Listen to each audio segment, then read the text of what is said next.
Today we're filming a video on how to make pinots. This is a family recipe originating in France, and it just means small bread.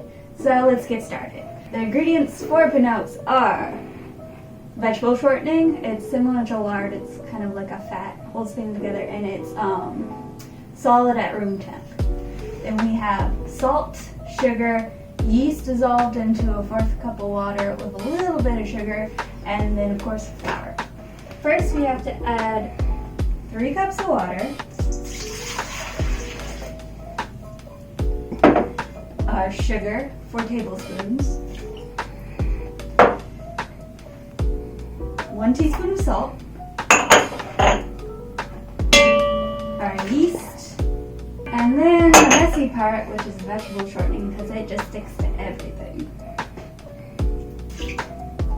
And then we have to combine this together until it's as combined as possible. It's rather hard with the shortening because it won't really dissolve in the water, but you need to break it down as much as you can.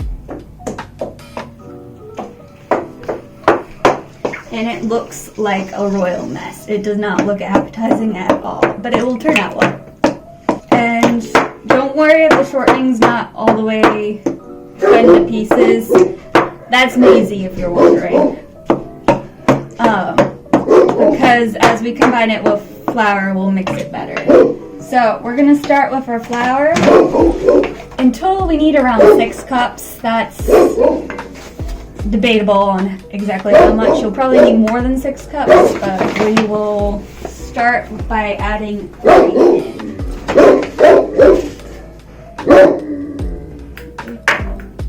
That's 1. She's not gonna stop.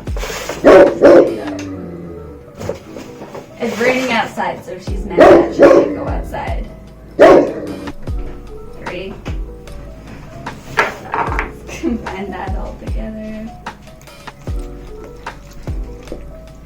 So with this recipe, you cannot use a stand mixer because the stand mixer will have a really hard time breaking down that shortening, and at some point I'm gonna have to get my hands into this, probably after I add the 6 cup of flour. I'm gonna add more flour now.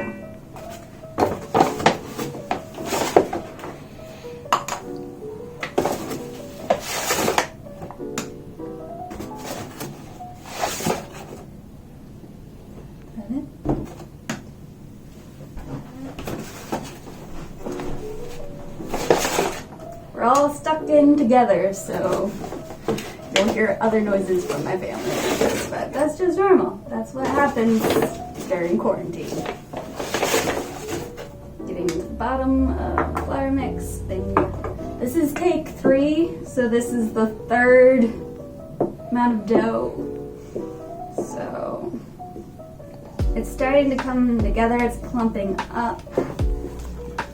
It is still rather wet, which is fine because we're gonna add more flour in. And if you add too much flour, don't worry about it. And if it gets too dry, you can just add a little bit more water. We're gonna just add in enough flour until you think it'll dry off on the floor.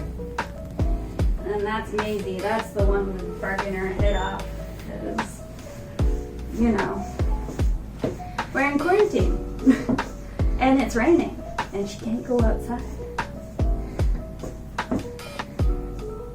I think I added a little too much flour, so I'm just gonna add a dash of water, just a little bit, not too much. And at this point, it's time to get my hands dirty.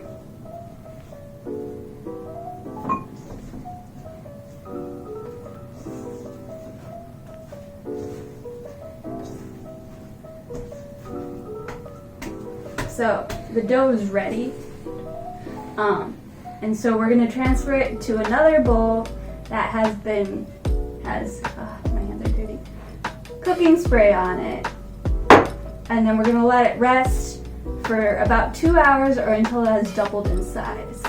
And then add prepared dough so you can see what the finished dough should look like. Ta-da! See, it hasn't dried out too much, but this is what we're going to be working with later. Okay, welcome back. We've got my station cleaned. We're just going to make a mess again, but it's time to roll out the dough. There's a special technique to make the pinot, so watch me. So as you can see, the dough is still rather wet. That's why you put flour onto your cutting board or whatever surface you're going to roll on. I just pinched off a small piece so that we can just make one roll. Okay. So you're gonna stretch it out like this. And then my great-grandmother would always put butter in it for the kids, so we continue that tradition here. That much. And you put that at the top of the dough, and then what you're going to do is you're going to roll it tightly until you get to the end, push the butter in, and then voila, you have a pinot. Then you're going to bake this for 20 minutes at 375. Okay, 20 minutes have passed, so we're going to get out the pinots. Here are the ones that we put in, and you can see there's other ones that I made. And here we go, and they're all done.